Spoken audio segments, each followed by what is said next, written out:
Oh yeah, that's it. Right, yeah. So the dead. It mentions about the dead will rise. So I thought, right, okay, yes, a metaphor. It means something else, and I couldn't really figure out what it would mean. But then I've been doing these like quite risky talks about what the Bible's take on possession is, and how it's very different to the way that it's portrayed these days on movies and that. And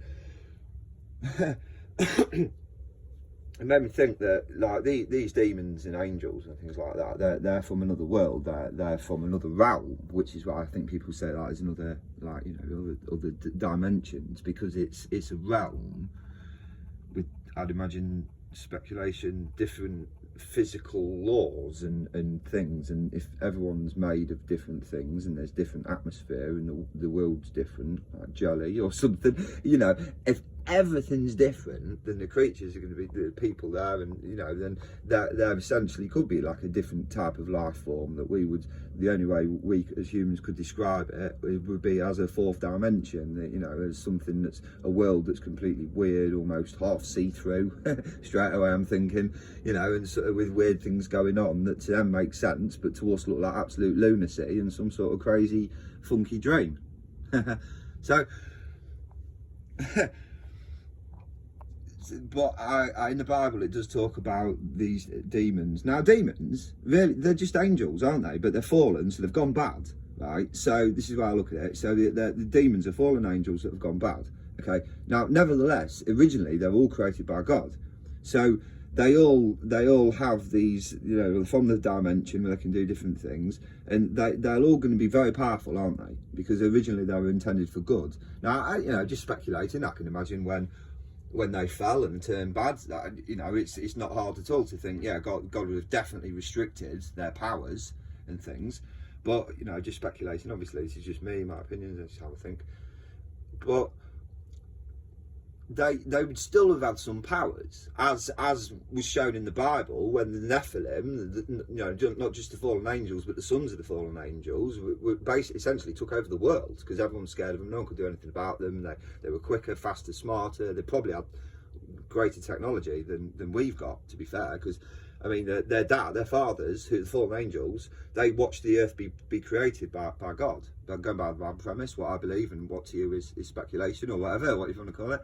But yeah, to me, I believe it. So yeah, so they would have seen it being built, and they would have gone, okay, well, we can see what it's capable of, and now we're rulers now we're kings on earth because our sons have just took over, and they're almighty men. Everyone's scared of them. They were men of renown. That was it, men of renown. The whole world knew of them.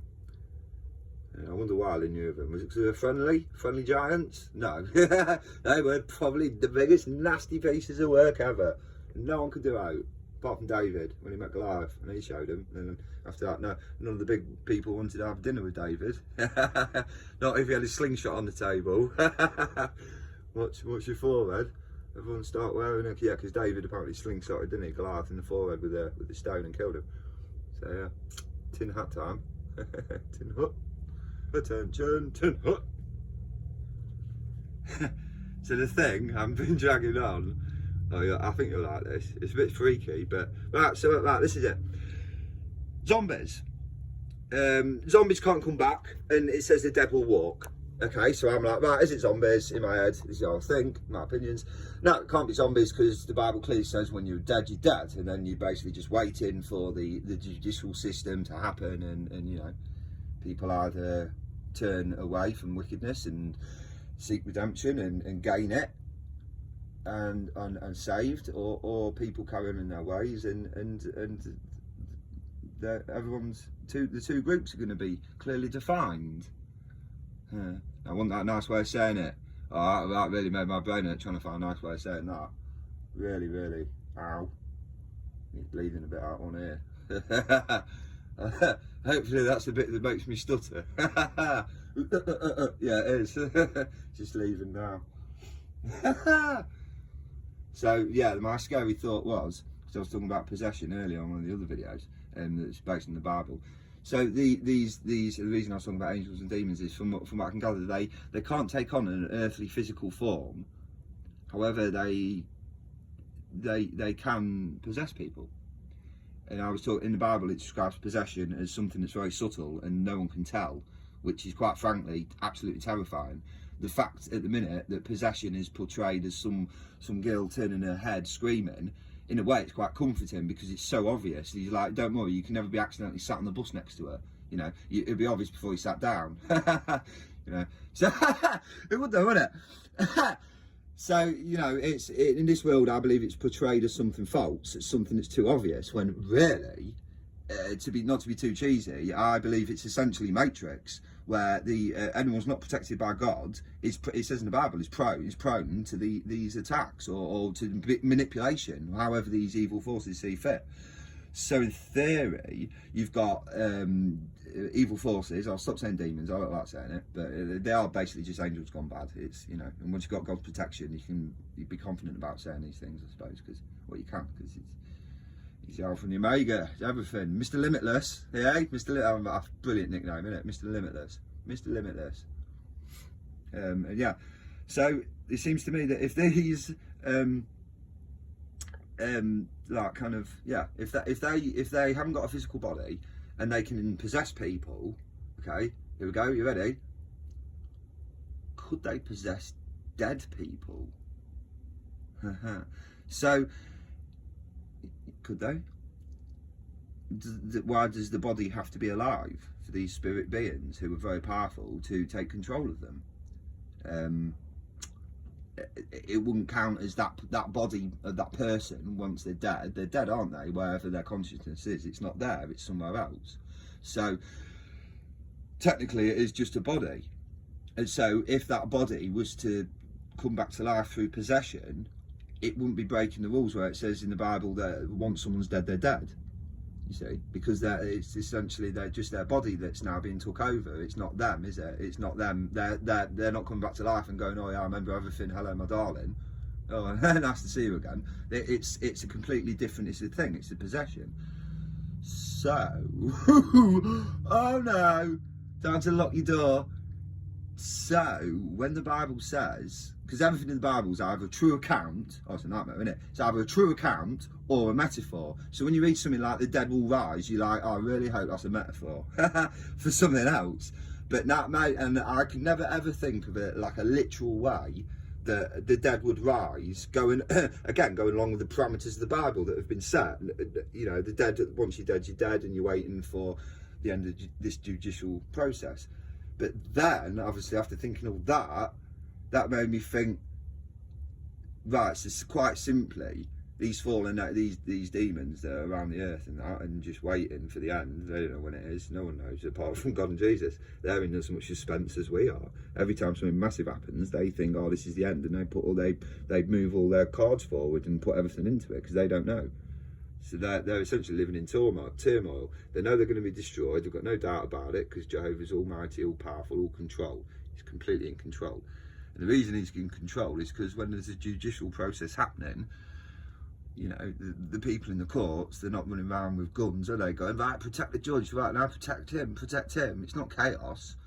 When the judicial system is happening, the process, it's controlled. There's guards, there's things put in place. And then the judicial system happens. And right now the judicial system is happening, it's playing out, and it has been for so long.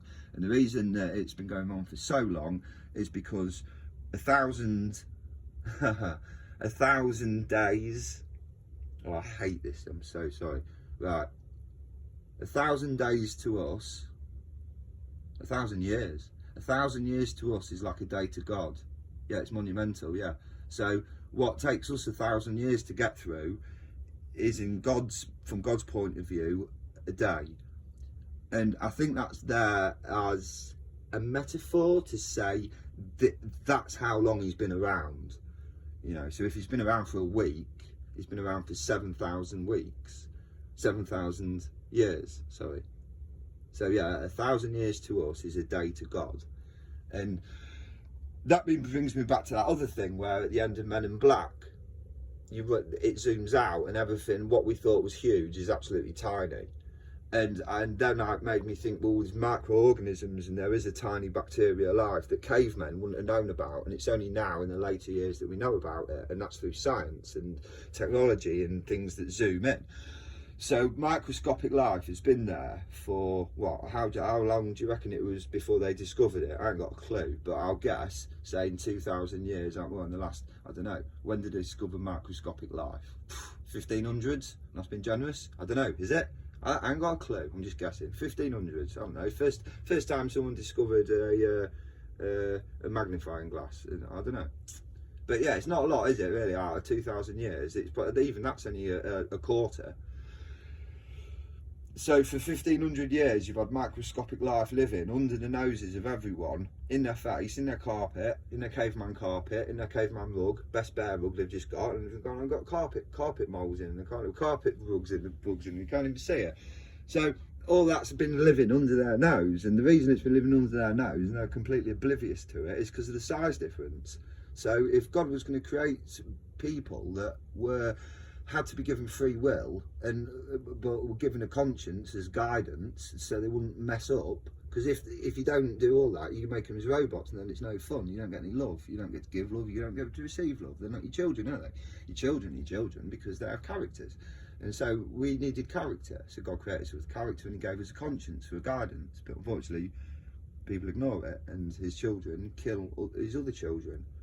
That's just, to me, Mr. Black and White thinking, probably because of my VPD, I don't know, but that's how it is, to me. So yeah, zombies, what do you reckon? My second thought of that was, I think a certain amount of people would love that. How many people out there have been preparing for a zombie apocalypse and been laughed at? Right? Suddenly, mate, now you're the king, mate, you're the king. You get your homemade weapons out and your little cape. No, I'm joking. No, you get your homemade weapons out, your Batman cape, and you walk down the street proudly with them green welly boots on with orange symbols on that you stuck. Brilliant. And some Speedo swimming goggles. Now who's laughing? With your mate with an upside down lawnmower with the blade going. Oh yeah, won't be sick. It will be sick, won't it? So yeah, imagine that. What do you think? Do you think the Bible, when it said Bible, well, I'm pretty sure it said it anyway, the dead will rise? Do you think it was someone talking out of anger? Do you think it was a metaphor? Or do you think that, based on the parameters, the fact that if good exists and evil exists, and vice versa, you know, if one exists and the other exists, so possession is a thing, possession's a thing, and what I don't see anywhere where it says, oh, the possession, I haven't seen the rules to it in the Bible, but I haven't heard them speak about possession. It has to be in a dead body. I can't be in a dead body and bring it, you know, come back to life through their possession, not the person. So they're just using this body. Also interesting in the possession thing, you know, right? So this is, yeah, the guy in the story who was possessed. Jesus came across him on his travels, and he came across him because they had this guy who's possessed, right? He had a group of people around him, right? And he wasn't eating them, he wasn't attacking them, he didn't have them mesmerised under his demonic spell or nothing like that. He had 40 demons, like that, 40 demons in him, this guy did, possessing him. And he had a crowd of people around him, and you know why? Because everyone thought he was a prophet, because he was saying things that were were coming true. Okay, now, how can you say things with that sort of thing in you and come true? I figured that out. Right, for instance, there's a family. You say to the family, my love, right, listen, you, at midnight, I think I can see your house is going to burn, your roof's going to catch fire, and you need to get your kids out. Make sure your kids are out for midnight, right? I know I used this before, it's easier to think. And yeah, and then at midnight, this possessed person could do something, you know, like make something random happen. So everyone sees it, you know, like suddenly, a cart goes past and the flaming torch off it gets knocked off by a broom handle, hits the roof and sets fire. And all the fluid goes everywhere, it drips into the house. Before you know it, the whole house is on fire. So if that had happened, and they had these demonic forces who could easily have done that, you know, a bit of trickery, just knock something or plan it, you know, if that had happened, you want it to look, from their point of view, from these demonic forces planning it, you'd want it to look like an accident. So they go, oh right, yeah, you did prophesy that. And I believe that's how they got confidence. But yeah, possession is not what we think. It's subtle, it's sly, and really, it could be anyone. It really could, from what I can gather. Welcome to the real life, The Thing. Hey.